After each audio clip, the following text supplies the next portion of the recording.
Let us see how the objects are charged. Before we go into detail of charging, we must clarify our vision that charging is possible for any object. Any object might be charged.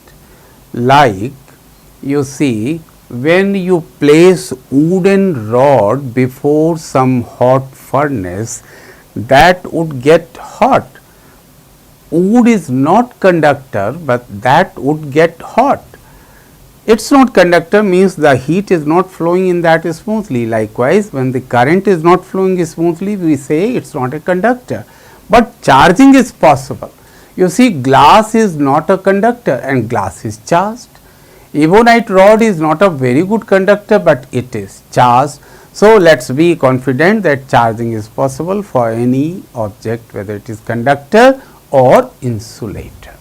For charging, we have three methods. One is conduction, other is friction, and the final last is induction. Let us see first of all friction. That is a basic idea. You see, in combing, persons even from villages used to experience that when they used combing, they used to bring it near the small bits of paper. It is going to attract the papers. This experience was for any illiterate person even, means this has been the exciting, fascinating experience that by friction charging is possible. What is done? When you rub two things, both get charged. What happens exactly is that electrons are transferred. You see, protons are not transferable, they are so hardly bound and compact within the nucleus that no question arises for the transfer of protons. We simply talk of electrons, they are loosely bound, so they can be easily transferred. For example, when we rub silk with glass, glass rod gets positive.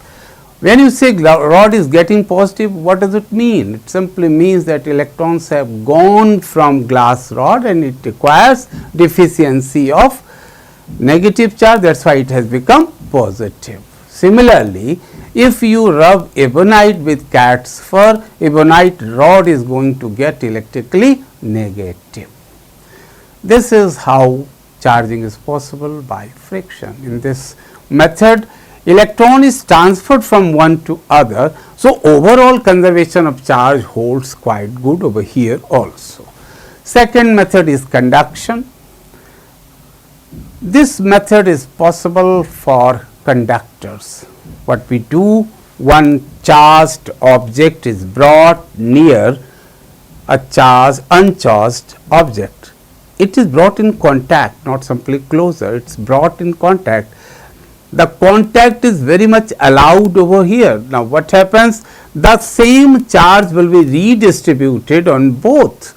So, in this process there is redistribution, whereas in the process of friction it was a clear cut transfer. It is redistribution of charges between the two, and this redistribution is in the ratio that depends on the size, the shape and their nature as well, what type of conductors they are. So, charge will be redistributed.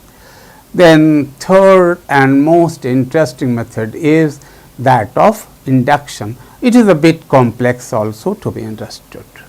You see, in this very method you have one charged object. You bring it closer to another uncharged object. Now, what happens? This is positively charged. It simply means it is lack of electrons, it is having deficiency of electrons. So, it will attract electrons in the body that you have brought closer to it. Since the electrons are very light, they are free to move, electrons will get attracted. They have come closer to this object, they have shifted from the remote end. So, at this end a positive nature would develop. this has become deficient of electrons. So, this is the method of charging.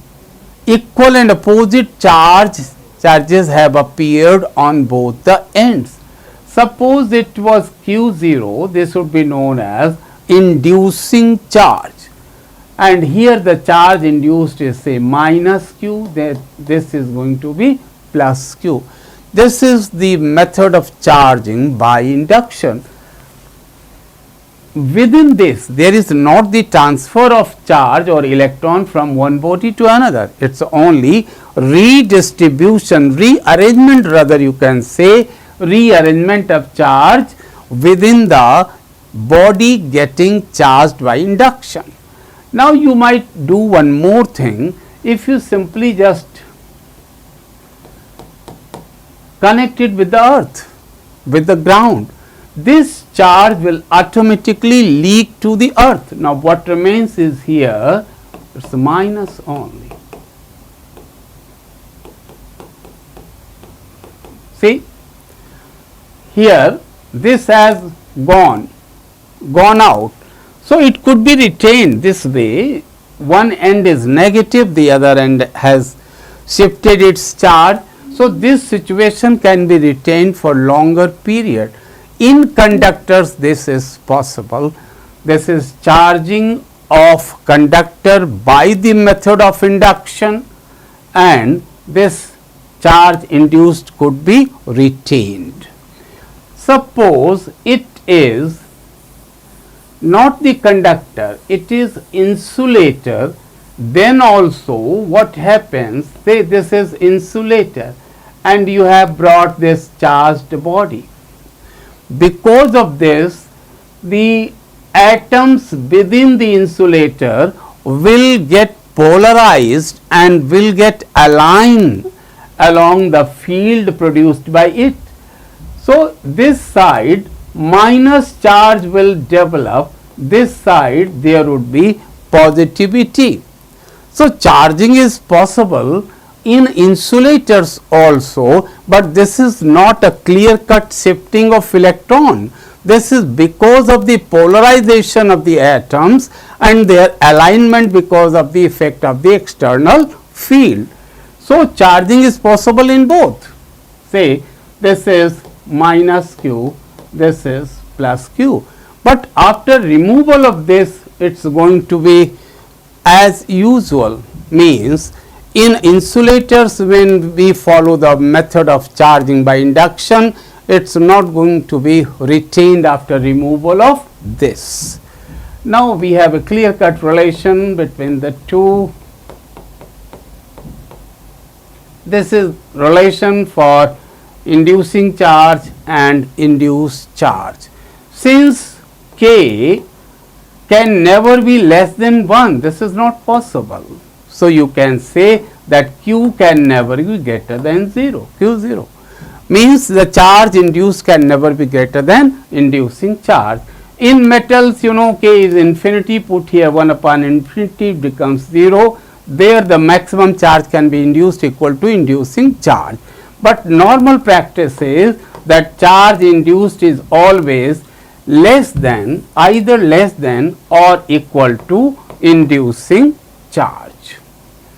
And finally, above all, you must remember that whenever you give the charge to a conductor, it is confined to the surface only, and when you give charge to insulator, this will be distributed throughout the volume or the bulk of the substance.